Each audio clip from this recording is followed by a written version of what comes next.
नमस्कार, स्वागत है आप सभी का योर स्टॉक में। मैं हूं आपके साथ कविता थपलियाल, मेरे साथ है मेरी सहयोगी आशीषा और 1 घंटे मिलकर हम आपके तमाम सवालों के जवाब देंगे। स्टॉक स्पेसिफिक सवालों के जवाब आपको 1 घंटे हमारे एक्सपर्ट से हम दिलवाएंगे। तो झटपट बिना देरी किए अपने सवाल हमें व्हाट्सएप कर दीजिए। सोशल मीडिया पे अगर सवाल पूछना चाहते हैं तो वहां सवाल पूछ सकते हैं। यूट्यूब पर हम लाइव हैं इस वक्त। कमेंट बॉक्स पे अपने सवाल डालिए ताकि आपके सवाल एक्सपर्ट्स के सामने हम रख सकें। सवाल पूछने के तरीके में शामिल है स्टॉक का नाम, आपने किस भाव पे खरीदारी कर रखी है और आपका कितना नजरिया है उस स्टॉक में रहने का। ये अगर अहम जानकारी हमको दे देंगे, आसानी होगी हमारे एक्सपर्ट्स को आपके सवालों के सही और सटीक जवाब देने में। योर स्टॉक में हम हमारे मेहमानों को भी शामिल करेंगे। जैसे ही वो हमारे साथ जुड़ जाते हैं उनका तारुफ कराएंगे, लेकिन उससे पहले बाजार में हमें रिकवरी अब आती हुई थोड़ी सी दिखाई दे रही है। और फिलहाल की अगर हम लेवल्स देखें, 23,300 के पार निफ्टी दिखाई दे रहा है। बहुत मामूली, लगभग 1/4% की बढ़त यहाँ पर आती हुई दिखाई दे रही है। लेकिन 23,206 का जो लो बनाया था डे का, वहां से हमें क्लियरली रिकवरी आती हुई दिखाई दे रही है निफ्टी में। आप बैंक निफ्टी फिलहाल देखिए 49,872 के लेवल्स है, बहुत मामूली तेजी, लेकिन हरे निशान में। सेंसेक्स 76,668 के लेवल्स, यहाँ पर 1/4% की तेजी, लगभग 180 अंक पार फिलहाल सेंसेक्स भी हमें होता हुआ दिखाई दे रहा है। एक बार मार्केट ब्रेथ भी हम देख लेंगे, जहां पर लगभग 1778 एडवांसेस हमें दिखाई दे रहे हैं, 584 डिक्लाइंस हमें एनएससी में दिखाई दे रहे हैं। और क्लियरली फिलहाल टॉप लूजर्स के लिहाज से अगर हम देखें तो मामूली गिरावट के साथ, मामूली नहीं, लगभग 1% की कमजोरी के साथ एशियन पेंट्स है, बीपीसीएल है और कोटक महिंद्रा बैंक, डॉक्टर रेड्डीज में लगभग आधे परसेंट की कमजोरी के साथ कारोबार होता हुआ दिखाई दे रहा है। गेनर्स की सूची में ओएनजीसी और यहाँ पर लगभग 4% की तेजी आती हुई दिखाई दे रही है। एलएनटी हम देख रहे हैं 2.5% ऊपर, और Britannia, Tata Motors, Tata steel, Apollo hospital में 1.25 से लेकर 1.5% तक की तेजी यहाँ पर आती हुई दिखाई दे रही है। और हमारे साथ दर्शक भी इस शो में जुड़ेंगे और साथ ही हमारे साथ जुड़ेंगे हमारे आज के मेहमान भी। मेहमानों में हमारे साथ अमित भुप्तानी, डेरिवेटिव रिसर्च एनालिस्ट, निर्मल बंग जुड़ गए हैं। और अमित, आपका बहुत बहुत स्वागत है हमारी इस खास पेशकश में। चलिए, डे के लोअर लेवल से थोड़ी सी रिकवरी आती हुई दिखाई दे रही है अमित, लेकिन अब आपके लिए सपोर्ट और रेजिस्टेंस कहाँ पर आता हुआ दिखाई दे रहा है निफ्टी और बैंक निफ्टी में, जरा बताइएगा।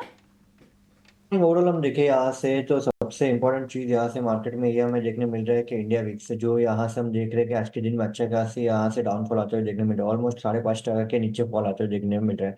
इंडिया वीक्स का जो सपोर्ट बनते हुए देखने मिल रहा है 15 का है। जो हिसाब से इंडिया वीक से फॉल होना चालू, उसके बाद हम देख रहे हैं कि मार्केट में यहाँ से लोअर साइड के लेवल से यहाँ से बाइंग अच्छी खासी बनती हुई देखने मिल रही है। अप साइड में हम देखें यहाँ से तो 23,400 से 450 के आसपास एक रेजिस्टेंस बनते हुए देखने मिल रहा है। डाउन साइड में जो मेजर सपोर्ट यहाँ से निफ्टी का है वो है 23,170 का। 23,170 का लेवल जब तक यहाँ से निफ्टी में ब्रेक नहीं हो रहा है डाउन साइड में, तब तक यहाँ से मार्केट का मोमेंटम है पॉजिटिव साइड पे ही रहना चाहिए। जैसे 23,170 का लेवल ब्रेक हो रहा है, उसके बाद मैं कहूंगा यहाँ से फ्रेश शॉर्ट की पोजीशन इनिशिएट हो सकती है। बट करंट व्यू के हिसाब से और इंटरडे फ्रंट के हिसाब से मुझे लग रहा है यहाँ से निफ्टी आज के दिन के लिए 23,400 420 के लेवल तक आ सकते हैं। आई थी मार्केट पर निफ्टी और बैंक निफ्टी इंडेक्स पर हमने चर्चा की। आगे बढ़ते हैं, हमारे दर्शकों ने हमारे लिए कुछ सवाल भेजे हैं, उस पर नजर डालते हैं। दिल्ली से उदय प्रताप जी हमें कॉल कर रहे हैं। उदय जी, गुड मॉर्निंग, बताएं कौन से स्टॉक पर आप राय लेना चाहेंगे।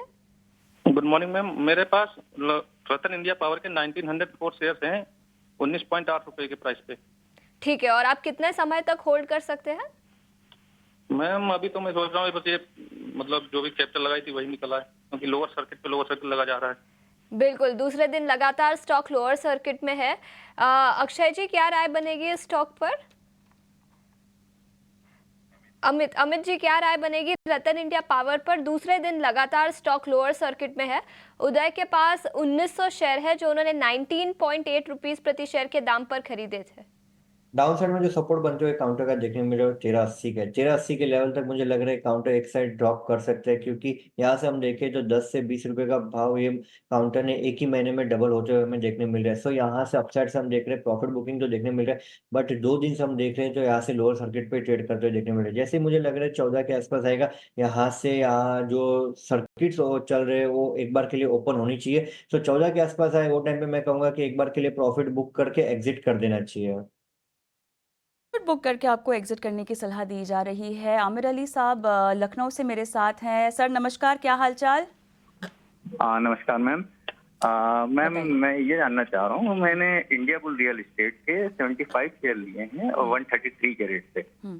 तो क्या इसमें होल्ड करूँ या मतलब अगर प्रॉफिट आए तो बुक करके निकल जाऊँ? आपकी 133 रेट है ना? देखिए प्रॉफिट में तो आप है ही, लेकिन आपको और कितना समय तक रुकना होगा, कोई अंदाजा कि आपने बहुत ही शॉर्ट टर्म नजरिए से लिया हुआ है? हाँ, मैंने बस इसको ज्यादा नहीं, बस 2-3 महीने के लिए मैं होल्ड कर सकता हूँ, उससे ज्यादा नहीं। चलिए 2-3 महीने का आपका व्यू है। एक बार आस्था जैन भी हमारे साथ जुड़ गई हैं। आस्था, गुड मॉर्निंग, स्वागत है आपका। और देखिए जिस तरह से इस पूरे सेक्टर को हमने देखा, प्रधानमंत्री आवास योजना के तहत जो ऐलान हुए हैं, जो सौगात मिली है पीएम की तरफ से, एक बूस्टर डोज तो मिला ही है। इस पर्टिकुलर स्टॉक को लेकर कोई खास विश्लेषण आपका, जो इस सेक्टर की गतिविधि है उसमें आगे तूल पकड़ सकती है इस पर्टिकुलर स्टॉक की ग्रोथ?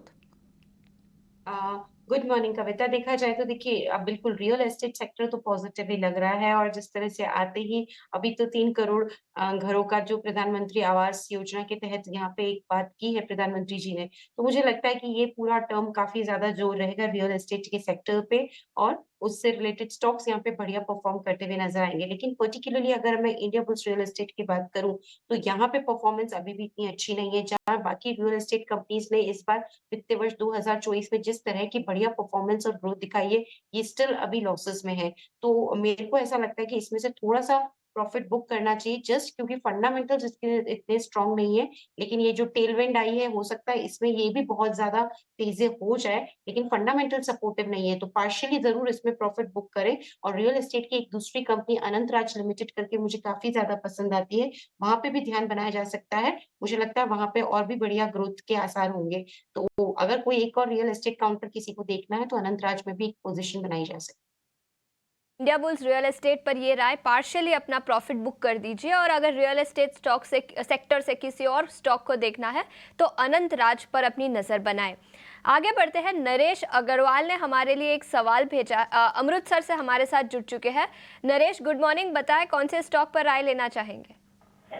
टीवीएस सप्लाई चेन और बंसाली इंजीनियरिंग दोनों पड़े हैं, दोनों भविष्य चाहिए, तो खूजा निकाल लूं और क्या लूं? ठीक है, और आपका टाइम होराइजन क्या रहेगा, कितने समय तक होल्ड कर सकते हैं? टाइम की बात नहीं, 6 महीने और लिए। ठीक है, तो टीवीएस सप्लाई चेन के 100 शेयर है जो हाँ जी आ गया। ठीक है, तो टीवीएस सप्लाई चेन और भंसाली इंजीनियरिंग पर राय ले लेते हैं। अमित, क्या राय रहेगी दोनों ही स्टॉक्स पर? टीवीएस सप्लाई उन्होंने 215 रुपए प्रति शेयर के दाम पर खरीदे थे, और भंसाली इंजीनियरिंग 110 रुपए प्रति शेयर के दाम पर। टीवीएस सप्लाई चेन हम देखिए यहाँ से काउंटर, यहाँ से कंटिन्यूसली एक डाउन ट्रेंड में चलते हुए देखने मिल रहा है। मुझे लग रहा है और यहाँ से प्रेशर बनते हुए देखने मिल सकता है। काउंटर जब तक यहाँ से 180 के ऊपर निकलता नहीं, तब तक कोई मेजर पॉजिटिव मोमेंटम स्टॉक में लग नहीं रहा है। सो मुझे लग रहा है कि टीवीएस सप्लाई में एक बार के लिए पोजीशन एग्जिट कर लेनी चाहिए। और बंसल इंजीनियरिंग के लिए हम देखें तो फ्रेश ब्रेकआउट आज के दिन में आते हुए देखने मिल रहे हैं, डिसेंट वॉल्यूम के साथ एक काउंटर में ट्रेड होते हुए देखने मिल रहे हैं। अपसाइड में मुझे लग रहा है यहाँ से जो हिसाब से आज का मोमेंटम आया, वो हिसाब से लग रहा है अपसाइड में 110 से 115 के रेंज में काउंटर जा सकते हैं। तो जैसे 110-15 के आसपास आ रहे हैं, तो बीपीएल बंसल इंजीनियरिंग में एक बार के लिए प्रॉफिट बुक वो रेट पे कर सकते हैं। चलिए आगे बढ़ते हैं और अगले दर्शक अमित गुप्ता साहब थाने में, मुंबई थाने से फोन लाइन पर हैं। नमस्कार अमित, गुड मॉर्निंग।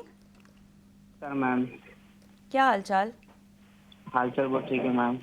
बताइए। मैं बहुत दिन से ट्रायल कर रहा था आपके शो में। अच्छा, सवाल पूछ लूँ? धन्यवाद, आपने कोशिश छोड़ी नहीं, और देखिए आज आपका सवाल हम ले भी पा रहे हैं। बताइए अमित, क्या स्टॉक लिया है, किस भाव पर? मैम मैंने IRCTC लिया है 935 पे। 935 पे, और ओके। IRCTC। और मैम मुझे ना IT सेक्टर में पैसा लगाना था, तो आप मुझे कोई अच्छी कंपनी बताइए कि मैं इसमें पैसा लगाऊं, ताकि जो कि मेरा पैसा बन जाए। कि मुझे बहुत से स्टॉक में मैम बहुत लॉस हो चुका है इसलिए। तो अच्छा, IRCTC में आपको और कितना रुकना होगा अमित? हाँ, मेरा नजरिया लॉन्ग टर्म का है मैम। चलिए, और IT काउंटर में भी आपको लॉन्ग टर्म ही रुकना है अमित?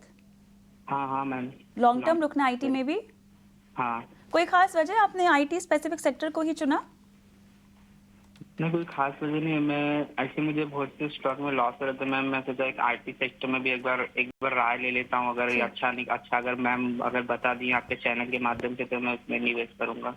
चलिए, लॉन्ग टर्म यानी 1 साल से ज़्यादा का नज़रिया आपका होगा, ये हम मान के चल रहे हैं। आस्था के पास में आऊँगी। आस्था, IRCTC 935, यहाँ पर ये लोग ये प्रॉफिट में हैं और लंबा रुक सकते हैं 1 साल या उससे ज़्यादा भी।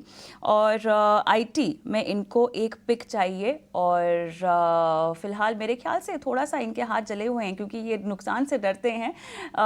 लेकिन अमित, ये भी एक तरीका होता है बाज़ार को समझने का।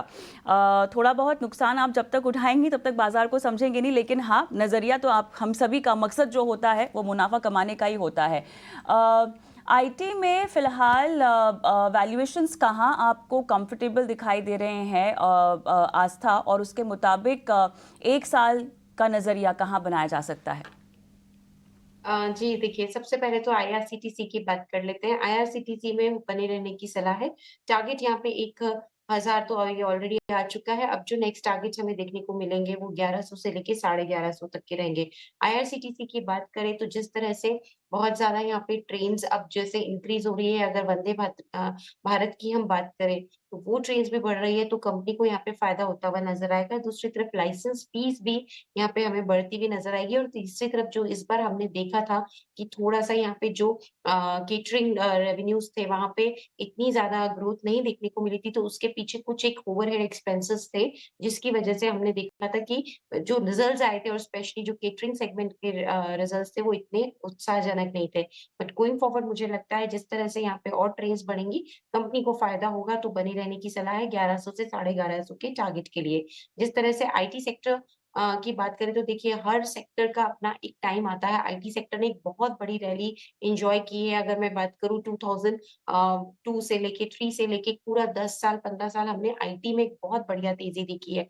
तो अभी वो सेक्टर है उसमें अभी थोड़ा तेज़ी आने के लिए एक ब्रेक लगा हुआ है। मुझे लगता है कि आईटी सेक्टर में अभी तेज़ी आने में समय लगेगा, लेकिन फिर भी अगर किसी एक आईटी स्टॉक में ही अगर एक्सपोज़र लेना है, तो मेरे हिसाब से बेटर टेक महिंद्रा रहेगा, क्योंकि टेक महिंद्रा के जिस तरह के नतीजे आए थे और गाइडेंस आई थी, वो बाकी सभी कंपनीज़ के मुकाबले थोड़ी ठीक थी।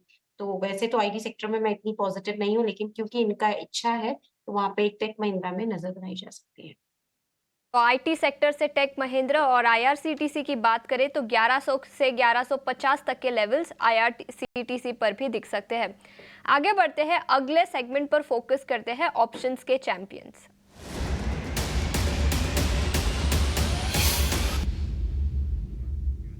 और इस बीच हमारे साथ अरिहंत कैपिटल के रत्नेश गोयल जुड़ चुके हैं। रत्नेश, बहुत बहुत शुक्रिया अपना समय निकालकर ईटी नाउ स्वदेश पर जुड़ने के लिए।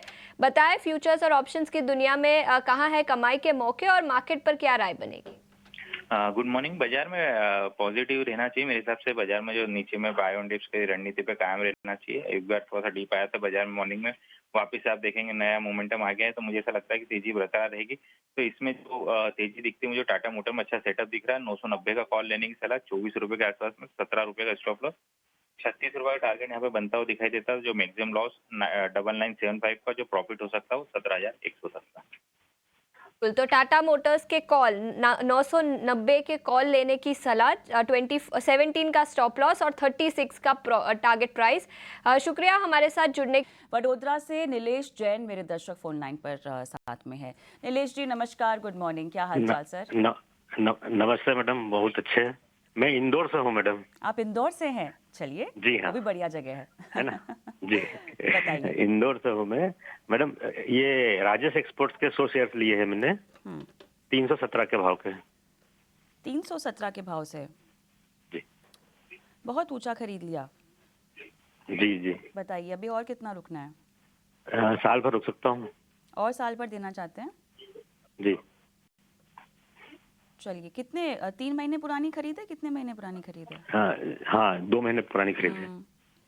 ठीक है, साल भर रुक सकते हैं। आस्था, साल भर का नजरिया राजेश एक्सपोर्ट में 317 की बाएंगे देखिए। देखिए राजेश एक्सपोर्ट्स की बात करें तो फंडामेंटल्स कविता इतने स्ट्रांग नहीं है, क्योंकि जो फाइनेंशियल रिजल्ट्स भी कंपनी ने परफॉर्मेंस के तौर पे दिखाए थे पूरे वित्तीय वर्ष 2024 में, उसमें तो ग्रोथ नहीं है, इनफैक्ट डीग्रोथ आई है। और जब इस तरह के नतीजे आते हैं जहाँ पे हमें डीग्रोथ देखने को मिलती है, तो वहाँ पे मार्केट उसको कभी भी पॉजिटिव नहीं लेता। इनफैक्ट जो Q4 है, वहाँ पे भी हमने देखा है कि लॉसेस यहाँ पे कंपनी दिखाती हुई नजर आई है।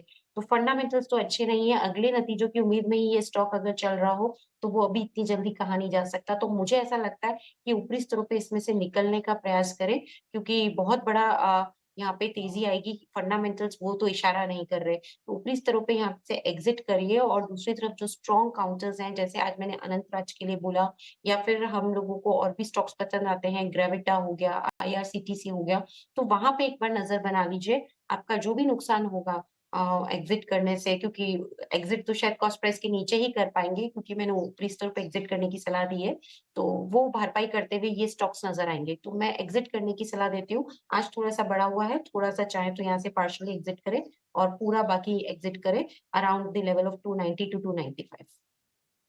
बिल्कुल, तो ये राय राजेश एक्सपोर्ट्स पर फंडामेंटल ज़्यादा स्ट्रांग नहीं है, तो एग्जिट करने की सलाह राजेश एक्सपोर्ट्स पर। आगे बढ़ते हैं। यूट्यूब पर हमें एक बड़ा इंटरेस्टिंग क्वेश्चन भेजा है किसी ने। उनको अपनी डॉटर के फ्यूचर के लिए कोई एक शेयर खरीदना है। कोई स्टॉक स्पेसिफिक सवाल नहीं है, लेकिन उनको एक कोई स्टॉक चाहिए जो उनके डॉटर के फ्यूचर के लिए वो खरीद सके। आस्था, आप ही से पूछना चाहूंगी, कोई लॉन्ग टर्म नजरिया वाला स्टॉक बताए। देखिए, बहुत सारे स्टॉक्स इस कैटेगरी में आते हैं। जिस तरह से पावर की डिमांड बढ़िया है, मुझे टाटा पावर भी काफी बढ़िया लगता है। लॉन्ग टर्म के लिए काफी बढ़िया है। मुझे लगता है कि बहुत ज्यादा पावर सप्लाई को लेके कंस्ट्रेंट्स हो रहे हैं और डिमांड ऑन द कॉन्ट्ररी बढ़ती जा रही है। तो टाटा पावर एक ऐसा स्टॉक है जो मुझे लगता है कि ये फ्यूचर में लॉन्ग टर्म में बढ़िया परफॉर्म करता हुआ नजर आएगा। तो पावर क्षेत्र की ये कंपनी अच्छी लगती है। दूसरी तरफ PSU में, जैसे मैंने अभी भी बताया, IRCTC भी मुझे पसंद आ रहा है, वहां पे भी नजर बनाई जा सकती है। और रियल एस्टेट में अनंत राज। तो ये कुछ एक, ऑल्दो उन्होंने एक ही काउंटर के लिए बोला है, तो टाटा पावर के साथ जा सकता है। बाकी अगर 2-3 स्टॉक्स और ले सके तो ये स्टॉक्स की भी लिस्ट है जो मैंने बताई। चलिए, बहुत बढ़िया तरीका। और यही सही तरीका होता है फाइनेंशियल प्लानिंग का भी। एक तरह से आप अपने पोर्टफोलियो को, पोर्टफोलियो में जो आप निवेश कर रहे हैं तमाम फाइनेंशियल इंस्ट्रूमेंट्स में, उसको एक लक्ष्य के साथ बांधें और योजनात्मक तरीके से आप आगे बढ़ें, तो आप ज़्यादा फायदे में रहेंगे और सटीक तरह से अपने लक्ष्य को भी अचीव कर पाएंगे। बहरहाल, टाटा मोटर्स के हवाले से एक खबर। आज टाटा मोटर्स के इन्वेस्टर्स डे बैठक थी और बैठक में मैनेजमेंट ने कहा है कि घरेलू कारोबार कर्ज मुक्त हो चुका है।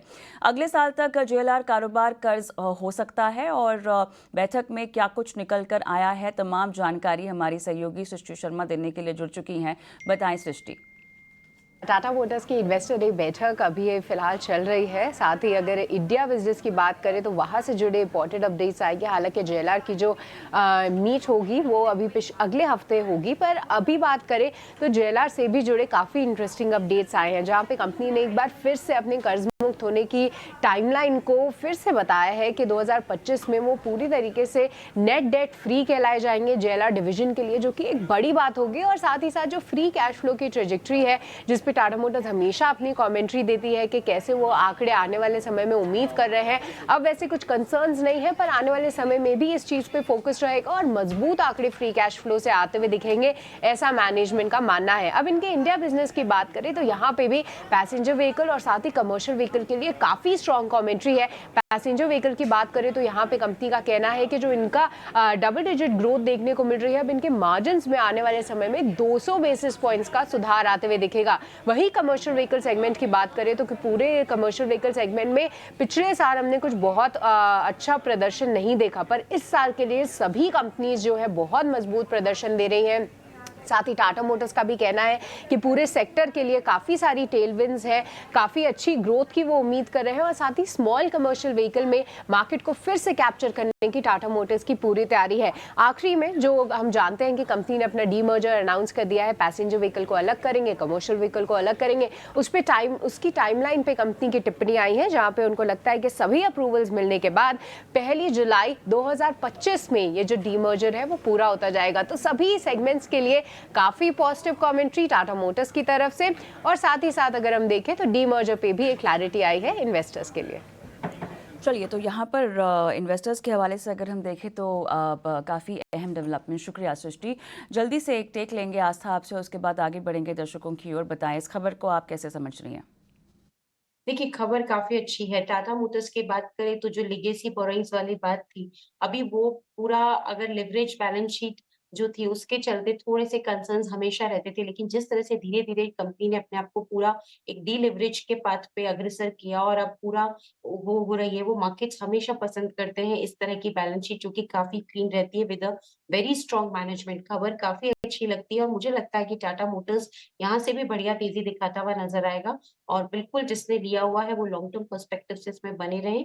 इनिशियल टारगेट तो अभी 1100 से 1150 का रखा जा सकता है, लेकिन उसके ऊपर के भी स्तर हमें लॉन्ग टर्म में देखने को मिलेंगे।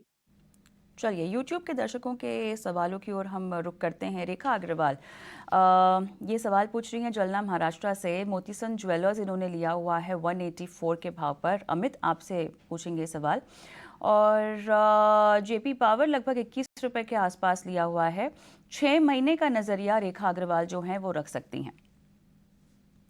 ऑप्शन के ऊपर हम देख लें यहाँ से तो काउंटर यहाँ से देखने मिल रहा है, तो चार्ट में एक यहाँ से एक रेंज बाउंड पैटर्न बन जो देखने मिल रही है। बहुत टाइम से हम देख रहे हैं तो वॉल्यूम भी कुछ इतना अट्रैक्टिव देखने नहीं मिल रहा है। मुझे अमित लग रहा कौन से स्टॉक की बात कर रहे हैं? मैं नाम मिस हो गया मुझसे। आप मोतीसन ज्वेलर्स की बात कर रहे हैं? है मोटी सेंस के बारे में बात हाँ, कर रहा हूँ। बताइएगा जरा फिर से। मोटी सेंस के बारे में हम देखें तो पिछले 4 से 5 महीने से हम देख रहे हैं काउंटर कंटिन्यूसली एक रेंज में ही चलते हुए देखने मिल रहे हैं। ना कोई मेजर यहाँ से वॉल्यूम फ्रंट पे एक अट्रैक्टिवनेस देखने मिल रहा है। सो जब तक यहाँ से काउंटर 190 के ऊपर जाते नहीं तब तक उतना कोई मेजर यहाँ से अपडेट चार्ट पे आते हुए देखने नहीं मिलेगा। सो मैं कहूंगा यहाँ से लॉन्ग की पोजीशन होल्ड है तो 160 का स्टॉप लॉस लगा दो। 160 का लेवल ब्रेक हो रहा है तो लॉन्ग की पोजीशन एग्जिट करनी चाहिए, क्योंकि जैसे ही 160 का लेवल ब्रेक हो रहा है तो वहां से काउंटर रेडी हो जाएगा डाउन साइड में 130 से 120 के लेवल्स के लिए। और अपसाइड में जैसे 190 का लेवल ब्रेक हो रहा है वहां से मोमेंटम पिकअप होना चालू होगा जो 240 के लेवल तक यहाँ से रेंज कैच कर सकता है। और दूसरा काउंटर हम देखें जेपी पावर भी हम देखें तो यहाँ से कंटिन्यूसली 50 डीएमए का रेजिस्टेंस फेस कर रहे देखने मिल रहा है पिछले 4-5 दिन से। अपसाइड में 19 के लेवल के ऊपर क्रॉस कर रहा है और वीकली क्लोजिंग 19 के ऊपर दे रहा है जेपी पावर। जब भी यहाँ से कंफर्मेशन मिलेगा चार्ट को 24 के लेवल तक जाने के लिए है। अमित, थोड़ा तेजी से बोल गए आप। मुझे लगा था मैं क्रिकेट स्टेडियम में बैठी हूँ। ठीक है, मुझे जरा एक एक करके बताइएगा। मोतीसन ज्वेलर में आप होल्ड करने की सलाह दे रहे हैं किस स्टॉप लॉस के साथ? यहाँ से हम देखें तो 160 का स्टॉप लॉस रहेगा मोती सेंस में। अपसाइड में जैसे 190 का लेवल ब्रेक हो रहा है वहां से 240 के लेवल के लिए मोती सेंस का टारगेट ओपन होता है। और यहाँ से जेपी पावर हम देखें तो 18.50 के ऊपर वीकली क्लोजिंग बहुत ही जरूरत है। जेपी पावर जैसे 18.50 के ऊपर क्लोज दे रहा है वहां से हमें 24 के लेवल के लिए यहाँ से रेंज ओपन होते हुए देखने मिलेगी। कि रेखा अग्रवाल जो हमारी यूट्यूब के दर्शक हैं उन्हें समझ में आ गई हो आपको दी हुई सलाह। और फिलहाल योर स्टॉक की इस पेशकश को हमें यहीं समाप्त करना होगा।